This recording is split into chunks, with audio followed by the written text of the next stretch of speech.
In today's video, I'll teach you how to log in to realestate.com.au. First of all, what you have to do is launch open realestate.com.au application. If you do not have this application, you can download it from Play Store and App Store. You can see over here, initially you'll be led to the search interface. So in order to log into your account, tap on the profile icon that you can see at the bottom right corner of your screen.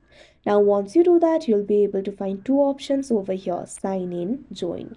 If you do not have the account yet, tap on the option join and you'll be able to create the account for yourself. But if you want to sign in to your account, tap on the sign in option that you can see on the screen. Now you'll be led to the sign in interface of realestate.com.au. From here, you'll be able to sign in to your account. You'll be able to find the sign-in methods like email address, Google, Facebook, and Apple. Tap on the sign-in method of your choice. Here I'm just going to enter the email address. So tap on the field of email address. Now provide the email address over here. Tap on the continue option that you can see on the screen.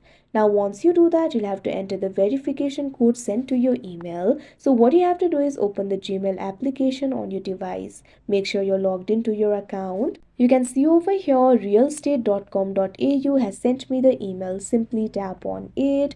Now in this email, you'll be able to find the verification code. You can copy this code if you want, or you can simply memorize it. Now go back to the RealEstate application. Now what you have to do is enter the verification code over here. Once you do that, tap on the continue option that you can see on the screen. Now you can see over here, you'll easily be logged into your account. So that is how you log into realestate.com.au. I hope you found this video helpful. Thank you for watching.